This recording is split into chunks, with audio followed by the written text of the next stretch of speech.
জামাইকে না দিয়ে নাকি সব খাবার আমি একাই খেয়ে ফেলি। কিছু মানুষের এই খোঁচা মারার কথা প্রতিদিন শুনতে শুনতে আমার কান একদম ঝালাপাড়া হয়ে গেছে। হ্যালো, আসসালামু আলাইকুম, this is Miran, welcome back to my channel. আমার জামাইকে নাকি না দিয়ে আমি সব একা খেয়ে ফেলি। এই কমেন্টগুলো পড়লে হচ্ছে আমার অনেক হাসি আসে। দুই একজন মানুষ এরকম বলো, তাও আবার তারা প্রতিদিন কন্টিনিউ বলতেই থাকো। হঠাৎ আমার হাজব্যান্ড আমার দুইজনেই হচ্ছে রাতা লাল মুরগিটা খেতে ইচ্ছে করতেছে, এই জন্য আমরা লোকাল বাজারে চলে গেলাম, কারণ মিনা বাজার থেকে এই মুরগিটা পাওয়া যাবে না। আর ওর শরীরটা একটু ভালো না দেখে ওকে নিলাম না। আমি বলি তুমি বাসা থাকো, আমি নিয়ে আসি। তো আমি যেমন পেরেছি ওরকমই কিনেছি। আর মুরগিওয়ালাদের দোকানে যেয়ে দেখি মুরগির পরিমাণ খুবই কম, কারণ যে পরিমাণ গরম মুরগি মরে যাচ্ছে এই জন্য ওরা পরিমাণে কম আনে। তো ফাইনালি এটা 920 টাকা প্রাইস আসছে, 2 কেজির একটু বেশি ছিল। তো আমি 900 টাকা দিয়ে এটা নিয়ে আসছি। আনার পর ও আবার সুন্দর করে কেটে কুটে নিয়েছে। এখন হচ্ছে আমি মশলাগুলো রেডি করে নিয়েছি। এখানে যা যা মশলা রেডি করেছি ওগুলো দিয়ে হচ্ছে আমি বানাবো। এটা থেকে আর এক্সট্রা কোনো মশলা আমি ইউজ করব না। আর একসাথে সব কাজ গুছিয়ে করলে কিন্তু অনেক ইজি হয় রান্না বান্না। বর্তমান সময়ের জটিল একটি সমস্যা হচ্ছে কম উচ্চতা। তবে উচ্চতা বৃদ্ধির জন্য বাজারে অনেক ধরনের প্রোডাক্ট রয়েছে। যারা উচ্চতা বৃদ্ধি করতে চাও, অনেকেই কনফিউশনে থাকো কোন প্রোডাক্ট ইউজ করলে আমার জন্য ভালো হয়, তাদের জন্য আমার সাজেশন হচ্ছে প্রিমিয়াম হাইটেক্স ফর্মুলা। এটি বর্তমানে উচ্চতা বৃদ্ধির অন্যান্য প্রোডাক্টের তুলনায় বেশি কার্যকারী। আমরা জানি 18 বছরের উপরে আমাদের আর উচ্চতা বাড়ে না, তবে এটি এমন একটি ন্যাচারাল সাপ্লিমেন্ট যেটি তোমার বয়সের সাথে স্যুট করে কাজ করবে সবার ক্ষেত্রে সেম ভাবে।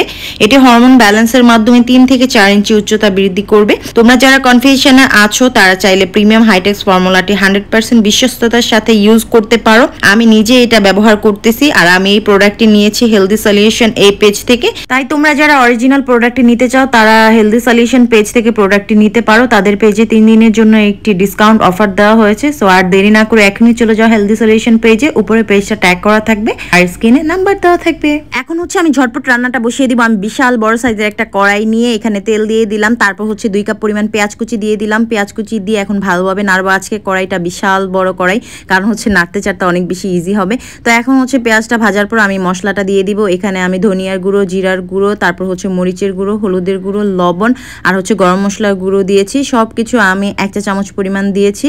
আর মরিচের গুঁড়ো দিয়েছি 2 টেবিল চামচ পরিমাণ, হলুদের গুঁড়ো 1.5 টেবিল চামচ পরিমাণ, আদা রসুন বাটা দিলাম এখানে আমি 2.5 টেবিল চামচ পরিমাণ।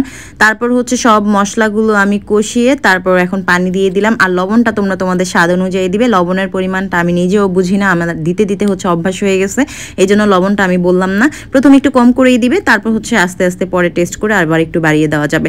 তারপর মশলাটা কষানো হওয়ার পর আমি হচ্ছে এখন সুন্দর করে চিকেনটা দিয়ে তারপর নেড়ে চেড়ে নিব।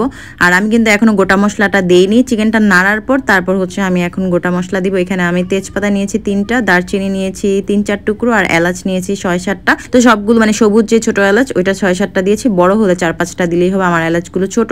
তো আমি সুন্দর করে হচ্ছে কষিয়ে নিচ্ছি। আর কষানোর সময় কিন্তু আমি এখনো কোনো পানি দিইনি। মুরগি থেকে যে পানি উঠেছে ওইটা দিয়ে আমি কষালাম, তারপরে যে এখন আবার পানি দিয়েছি। আমি প্রতিটা স্টেপ তোমাদেরকে দেখিয়ে দিচ্ছি যে আমি কিভাবে রান্না করেছি। ফার্স্ট স্টেপে আমি হচ্ছে মুরগির পানি দিয়ে কষিয়েছি, মানে মুরগি থেকে যে পানি উঠেছে তারপর আবার পানি দিয়ে আমি কষিয়েছি। এভাবে আমি 3বার কষিয়েছি মুরগিটা, যেহেতু এটা গরু মাংসের মতো শক্ত হয়। তারপর হচ্ছে এখন ঝোলের পানি দিয়ে দিলাম। এখানে আমি হালকা কুসুম গরম পানি দিয়ে তারপর হচ্ছে চুলার আঁচটা বাড়িয়ে আমি এটা হতে দিয়েছি। আর এখানে আমি হচ্ছে মাখা সালাদটা বানিয়ে নিব, কারণ হচ্ছে মুরগি বলো যে কোনো রান্নাই বলো না কেন মাখা সালাদ না হলে ভালো লাগে না। আর ও এখানে সুন্দর করে সালাদটা কুচি করে নিয়েছে, কারণ জানে এটা আমি পারি না ভালো করে। আমি আবার লবণ দিয়ে একটু মেখে নিলাম। তারপর এখানে এই তো আমার চিকেনটা হয়ে গেছে। দেখো ঝোলটা পরিমাণ মতো যতটুকু রাখবো অতটুকু পরিমাণে চলে আসছে। এখন আমি উপরে টালা জিরের গুঁড়ো দিয়ে দিলাম। জিরার গুঁড়ো না দিলে কিন্তু মজা হয় না, অবশ্যই টালা জিরের গুঁড়ো দিতে হবে। তারপর চুলাটা অফ করে দিলাম। আর এখানে হচ্ছে আমার হাজবেন্ড অনেক হাংরি ছিল, ওকে আমি আগে খাবারটা দিয়ে দিয়েছি। এখন আমার প্লেটটা আমি সার্ভ করে নিব। এখন আসে মূল কথায়, তোমরা যারা বলো যে মানে আমি সব একা খেয়ে ফেলি, আসলে আমার হাজবেন্ড ক্যামেরার সামনে আসে না, না আসলে আমি কিভাবে তার খাবারটা দেখাবো বলো। আর যদি সে ক্যামেরার সামনে আসতো তাহলে তো আমরা কাপড় ব্লগই করতে পারতাম, তাহলে এতদিনে আমি হচ্ছে ফেমাস হয়ে অনেক বড় কিছু হয়ে যেতাম। এই যে দেখো তার প্লেটটা, সে যতটুকু পরিমাণ খায় অতটুকুই নেয়। সে হচ্ছে ভাত বেশি খেতে পছন্দ করে আর হচ্ছে তরকারি কম খায়, আর আমি হচ্ছে ভাত একদম কম খাই, তরকারি বেশি খাই। আর এটা সত্যি যে আমার হাজবেন্ড চেষ্টা করে তার সব খাবার আমাকে দিয়ে দেওয়ার, কারণ আমি একটু ফুডি, আমি খাই এটা তারা মানে শুধু সে না, আমার কাছে যত মানুষ আছে ফ্রেন্ড সার্কেল সবাই অনেক এনজয় করে, বলতে পারো এটা আমার প্রতি ওদের ভালোবাসা। তো যাই হোক, আসল কথায় আসি, চিকেনটা সত্যি অনেক মজা হয়েছিল। আসলে এই রাতা চিকেনটা খেতে এত ভালো লাগে, বিশেষ করে হাড্ডি গুড্ডি।